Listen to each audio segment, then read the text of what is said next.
Baik, pada kali ini kembali saya berkatekese tentang sakramen Ekaristi dalam Gereja Katolik. Sakramen Ekaristi merupakan pusat dan puncak kehidupan iman Katolik, di mana hal ini terlihat dalam peran Ekaristi sebagai sumber kekuatan rohani dan tanda persatuan umat beriman. Setiap kali kita mengikuti misa kudus, kita tidak hanya menerima tubuh dan darah Kristus, tetapi juga diperbarui dalam iman untuk menjalani hidup yang penuh kasih, perdamaian dan pelayanan kepada sesama. Sebagai contoh, keluarga yang secara rutin mengikuti Ekaristi cenderung lebih erat dalam doa bersama dan lebih bergerak untuk terlibat dalam kegiatan sosial gereja, mencerminkan hidup sebagai satu tubuh dalam Kristus. Dalam Ekaristi, kita merayakan misteri kasih Allah yang paling agung, yaitu pemberian diri Yesus Kristus bagi keselamatan umat manusia. Kasih ini tidak hanya menjadi kenangan akan pengorbanan Kristus di kayu salib, tetapi juga menjadi sumber kekuatan untuk hidup sesuai dengan ajarannya. Dalam kehidupan sehari-hari, Ekaristi memanggil kita untuk mencerminkan kasih Allah melalui tindakan nyata seperti berbagi kepada yang membutuhkan, menunjukkan belas kasih dan menjaga persatuan dalam keluarga serta komunitas. Ekaristi bukan hanya simbol, tetapi kehadiran nyata Kristus yang memberikan tubuh dan darahnya kepada kita. Sebagaimana Yesus sendiri bersabda dalam Injil Yohanes bab 6 ayat 51, "Akulah roti hidup yang telah turun dari surga.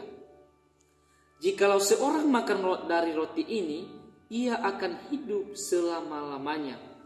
Dan roti ini yang kuberikan ialah dagingku yang akan kuberikan untuk hidup di dunia."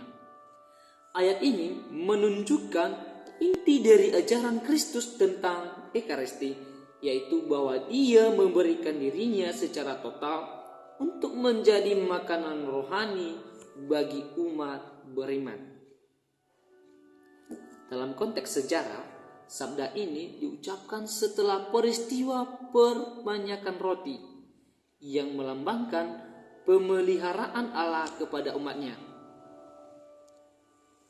Ayat ini kemudian menjadi dasar doktrin kehadiran nyata hidup Kristus dalam Ekaristi yang dihidupi setiap kali gereja merayakan misa kudus. Sakramen ini juga mengingatkan kita bahwa kasih Allah tidak hanya berupa kata-kata, tetapi nyata dan dapat kita alami setiap kali kita berpartisipasi dalam perayaan Ekaristi. Misalnya, seorang umat yang mengalami krisis keuangan dapat merasakan kekuatan dan penghiburan melalui Ekaristi, karena mereka menyadari bahwa Kristus hadir untuk menopang mereka dalam kesulitan. Contoh lain adalah seorang anak muda yang merasa kehilangan arah hidup, tetapi setelah menerima Ekaristi secara rutin, ia mulai menemukan kedamaian dan tujuan hidup melalui doa dan bimbingan rohani.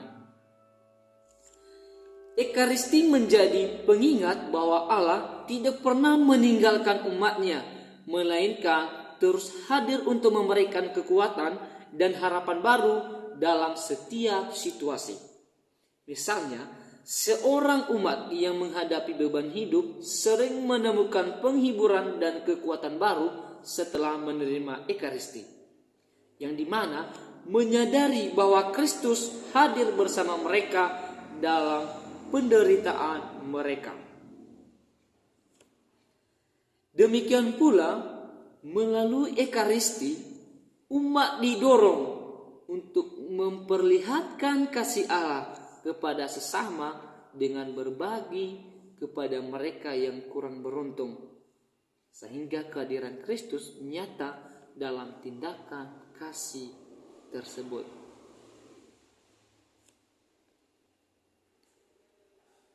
Dalam setiap misa kudus, Ekaristi adalah tindakan syukur kepada Allah. Kata Ekaristi berasal dari bahasa Yunani Eucharistia, yang berarti ucapan syukur.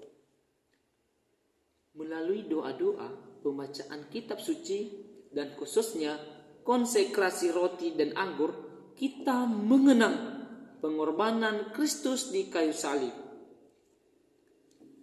Saat imam mengucapkan doa konsekrasi, roti dan anggur secara ajaib diubah menjadi tubuh dan darah Kristus. Ini adalah peristiwa yang dikenal sebagai transubstansiasi. Meskipun rupa dan rasa roti dan anggur tetap sama, substansinya berubah menjadi Kristus sendiri. Oleh karena itu, Ekaristi bukan sekedar kenangan, tetapi juga pengorbanan yang terus-menerus dihadirkan dalam hidup kita. Makna Ekaristi sangatlah mendalam.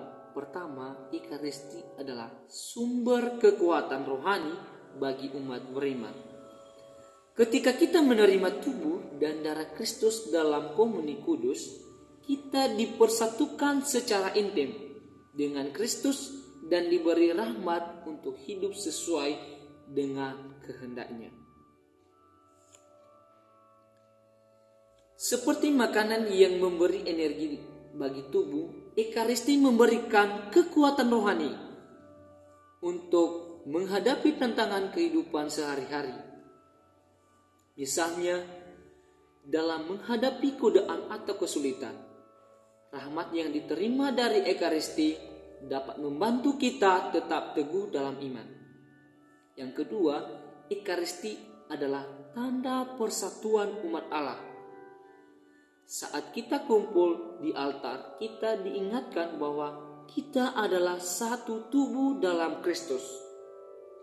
Ekaristi menghapus perpecahan dan memanggil kita untuk hidup dalam kasih dan perdamaian. Contohnya, jika ada konflik dalam keluarga atau komunitas, penerimaan Ekaristi seharusnya kita untuk berdamai dan saling mengampuni satu dengan yang lain.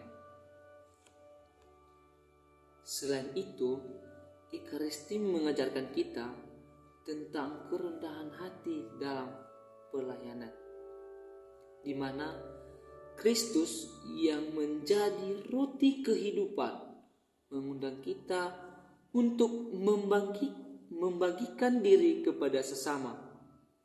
Dalam kehidupan sehari-hari, ini berarti melayani dengan tulus tanpa pamrih, seperti membantu mereka yang lapar, sakit, atau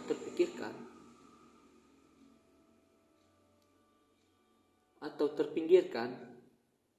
Ekaristi juga memanggil kita untuk hidup dalam kesucian, karena kita menerima Kristus yang suci.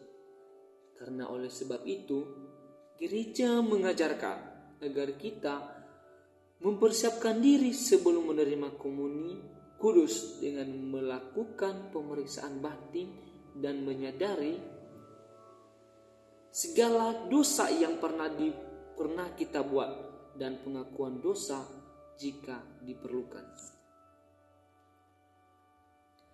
Persiapan untuk menerima Ekaristi menjadi bagian yang sangat penting, di mana gereja mengajarkan bahwa umat harus berada dalam keadaan rahmat atau bebas dari dosa berat sebelum menyambut komuni kudus. Hal ini ditegaskan dalam Katekismus Gereja Katolik 1385 yang menyatakan, barang siapa sadar bahwa ia berdosa berat, ia harus menerima sakramen rekonsiliasi sebelum pergi menyambut Ekaristi.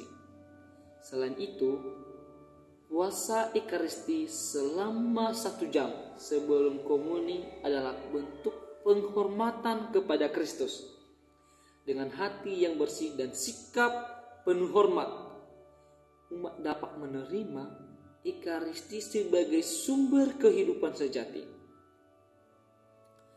Dengan melalui sakramen Ekaristi, kita tidak hanya mengenang pengorbanan Kristus, tetapi juga dipanggil untuk mengambil bagian dalam misinya. Karena setiap kali kita menerima komuni, kita diperbaharui dan diperkuat untuk menjadi saksi kasih Allah di dunia. Kita dipanggil untuk hidup dengan penuh rasa syukur, membagikan berkat yang telah kita terima, dan membawa terang Kristus kepada sesama. Oleh karena itu, marilah kita selalu menghormati Ekaristi dengan penuh iman dan kasih, dan menyadari bahwa di dalamnya terletak sumber dan puncak kehidupan Kristiani.